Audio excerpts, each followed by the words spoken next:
Bueno, y queremos comenzar justamente revisando la información respecto a este último titular, el legado y también el presente de Vladimir Putin, el actual líder del Kremlin que lleva ya 25 años al mando de esta misma nación euroasiática. Y para eso queremos tomar contacto con Guido Larsson.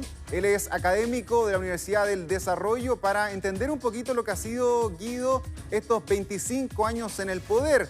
¿En qué momento se encuentra hoy Vladimir Putin? En uno de los momentos más poderosos, dado el contexto internacional, el alto nivel de aprobación, los resultados en las últimas elecciones, o bien lo ves un poquito más debilitado frente a la acción de Occidente y también justamente la guerra en Ucrania. ¿Cómo estás? Buenas tardes. Hola Pablo, ¿qué tal? Mira, yo encuentro de que es una situación algo ambivalente, es decir, desde el punto de vista interno, me parece que Putin ha logrado sortear la serie de presiones con las cuales se inicia particularmente la guerra en Ucrania, es decir, hace 2 años atrás, casi 3, y particularmente incrementando el grado de impermeabilidad que existe sobre su figura y sobre su círculo cercano.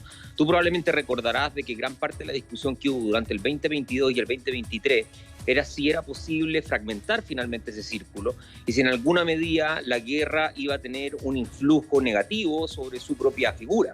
Pero parece ser el caso de que Putin logra abordar ese tipo de desafío, tanto por mecanismos de represión como por su propia habilidad política, logra silenciar a parte de sus críticos, consolida además su grupo de apoyo, y si bien la guerra ha tenido costos muy considerables para la Federación Rusa, tanto desde el punto de vista de la cantidad de muertos que ha provocado y también producto de los impactos económicos que ha tenido, no se nota, al menos interiormente, de que la figura de Putin se encuentre en riesgo. Ahora, desde el punto de vista internacional, es cierto de que la guerra ha significado un aislamiento de Putin, salvo el caso chino, el caso norcoreano, el caso iraní, en alguna medida también el caso indio, pero hay que pensar también en la perspectiva y la trayectoria de largo plazo que el propio Putin tiene, es decir, él no está pensando realmente en los efectos que la guerra tiene el 2024, el 2025, más allá, él está pensando en perspectivas de tiempo de una década. Entonces cabe quizá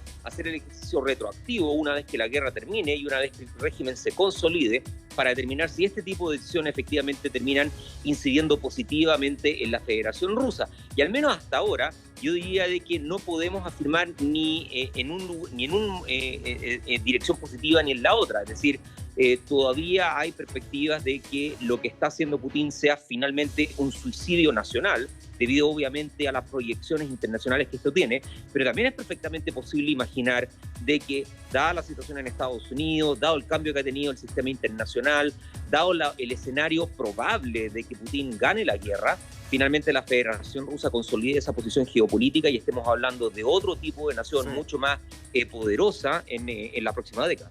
Ahora, es cierto que la guerra contra Ucrania no solamente ha aislado a Putin del contexto internacional, sino también a sus propios ciudadanos. Y ahí ha existido una presión fuerte justamente para la misma ciudadanía rusa. Y esto no ha resentido sus niveles de aprobación. Ahora, sabemos que él ha tenido un manejo que ha sido autoritario, ¿cierto? Siempre atacando a sectores de la oposición. No se permitió a muchos candidatos competir en las últimas elecciones presidenciales. Este mismo año murió Alexei Navalny, que era el principal líder opositor en extrañas circunstancias dentro de prisión, y se han perseguido a varios disidentes, tanto disidentes sexuales, políticos, sociales en Rusia. ¿Se ve posibilidad de que se esté cimentando también una oposición más fuerte dentro de Rusia, solamente que la gente no lo pueda expresar, o realmente hay una adhesión del sobre el 80% para Putin? No, bueno, ese escenario siempre puede ser probable. El tema es la evidencia que tenemos para poder afirmarlo. Si uno va a la historia de Rusia, uno se va a encontrar que cada cierto momento figuras que parecían completamente impermeabilizadas frente a presión política terminan finalmente colapsando, ¿no? El caso obviamente más conocido, el caso de la misma Unión Soviética, del propio Gorbachev, cuando pierden el poder, primero el año 89 cuando cae el muro, y luego el año 91 cuando se disuelve la Unión Soviética. Y en los sistemas autoritarios siempre va a ser complicado determinar exactamente el grado de apoyo político que tenga una figura, precisamente porque controlan los medios de comunicación, controlan finalmente a las élites económicas y también las élites políticas, y no sabemos a ciencia cierta si eso refleja fidedignamente lo que está ocurriendo en la Federación Rusa. Mi impresión es de que ese 80% parece exagerado. si uno va a el propio grupo opositor que lideraba Navalny, e incluso con anterioridad, tú recordarás, por ejemplo, el grupo de las Pussy Riots, que es un grupo femenino, ¿no es cierto?, que trataba de defender los derechos de organizaciones y de grupos LGBTQ. Bueno, eso hace notar de que hay algún tipo de oposición subterránea, pero que es una oposición que está reflejando enorme cantidad de riesgos. Es decir, no hay que ir muy atrás en la historia para darse cuenta de que opositores a Putin pueden terminar con la propia vida. No solamente está el ejemplo de Navalny, sino que tú recordarás esta operación clandestina que se realizó sobre suelo británico, claro, y en el cual se inyecta un elemento, ¿no es cierto?, altamente peligroso hacia uno de los opositores. Entonces, creo yo que subterráneamente hay oposición, creo que el 80% es exagerado, pero hay que tener cierta suspicacia tal vez por la probabilidad de que esa oposición pueda generar algún tipo de transformación en el corto y mediano plazo, porque como acabamos de conversar, la posición que tiene Putin es altamente consolidada y solidificada dentro de su propio régimen. Ahora, Guido, el próximo año comienza a entrar un otro protagonista, ¿no? Como va a ser el presidente de Estados Unidos, Donald Trump, donde sabemos que tuvieron una cierta cercanía, una relación donde ambos se juntaron. Y yo creo que podría ser fundamental la presión de Donald Trump en torno a la guerra con Ucrania. ¿Ves posible de que Trump pueda finalmente ligar a ambas posiciones para provocar la paz ahí en la región, o lo ves un poquito lejano? Bueno, va a depender, creo yo, de los niveles de acuerdo, particularmente desde el lado ucraniano. No hay que olvidar de que Ucrania tiene, desde el punto de vista, llamémoslo así, del poder blando y de la composición, si se quiere, normativa del aspecto militar, una ventaja respecto a la Federación Rusa, porque en último término está peleando por lo que considera que es su propio territorio, su propia soberanía, su propio honor, etc. Y por ende, independientemente de lo que diga Donald Trump, cabe hacerse la pregunta si esa oferta, si es que existe, inhibirá finalmente a las fuerzas ucranianas a deponer armas y eventualmente llegar a una paz negociada, que en cualquier caso va a significar una desventaja en comparación con lo que ocurría el año 2022. Entonces, si uno va una vez más a la historia y uno da cuenta, por ejemplo, de Vietnam o da cuenta de Afganistán, bueno, también estamos hablando de naciones que en una posición de enorme inferioridad estuvieron dispuestas a pagar el costo, transitar el conflicto a uno de largo plazo, desgastar al enemigo y finalmente llevar eso a la victoria final. Y es posible de que Ucrania esté pensando en eso, sobre todo considerando las señales del propio Trump, ¿no? Señales que están orientadas a disminuir el apoyo financiero, el apoyo militar y también el apoyo político con relación a la guerra ruso-ucraniana, y por ende en un escenario donde hoy día la Federación Rusa tiene, por cierto, la ventaja de obtener en último término la victoria. En este último año, Guido, también la Corte Penal Internacional decretó una orden de captura internacional contra el presidente Vladimir Putin por los crímenes cometidos en el contexto de la guerra de Ucrania. ¿Ves posible que Putin pudiese parar finalmente, estar tras las rejas producto de esta situación?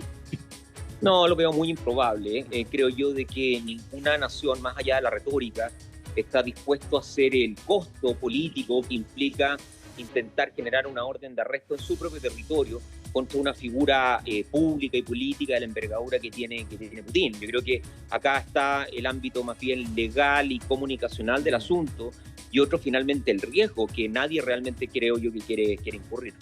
Por último, ahora vienen 6 años más de gobierno, fue reelecto el presidente Vladimir Putin, pero además él hizo un cambio constitucional que reseteó los mandatos, o sea, él está comenzando como nuevamente con los periodos. Podría estar eventualmente 12 años más liderando el Kremlin. ¿Cómo ves este futuro político de Putin? ¿Va a estar 12 años más? ¿O crees incluso proyectando de que podría seguir más tiempo ahí eternizándose en el poder? Bueno, esa es un poco la discusión. Hoy día estamos hablando de que Putin está a puertas finalmente de superar al propio Stalin, claro, en la cantidad de tiempo que se mantuvo gobernando finalmente. Bueno, Stalin lo hizo sobre la Unión Soviética, pero es una especie de continuidad, ¿no? Stalin gobierna entre el año 24 y el año 53, cuando muere, y Putin está más o menos en la misma, ¿no? Él llega al poder en el año 99, tiene un interludio en donde es reemplazado por Medvedev, pero en último término todo el mundo sabía de que detrás de bambalina estaba él finalmente orientando los hilos, ¿no?, de la política nacional.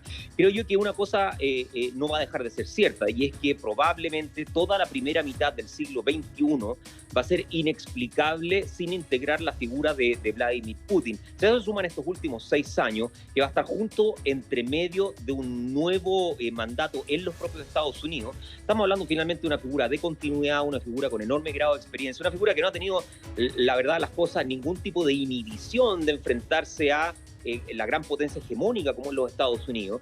Y eso entonces lo cataloga como una figura tal vez de relevancia transhistórica. No estoy hablando acá en términos normativos. Uno puede tener obviamente un juicio en torno a lo que Putin ha hecho, si lo ha hecho bien, si lo ha hecho mal, si ha violado los derechos humanos o no. Pero creo yo que lo que es completamente cierto es que la Federación Rusa está en alguna medida tejiendo su propio destino para las próximas décadas en base al liderazgo que tiene Vladimir Putin.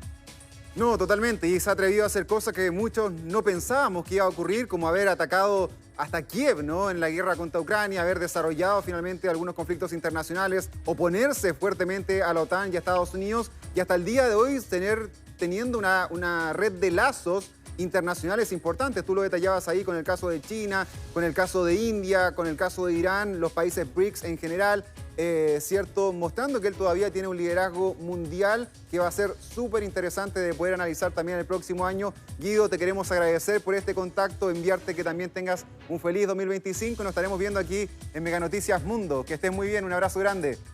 No, gracias a usted y feliz año para ti y para todo el equipo que trabaja contigo. Chao, chao.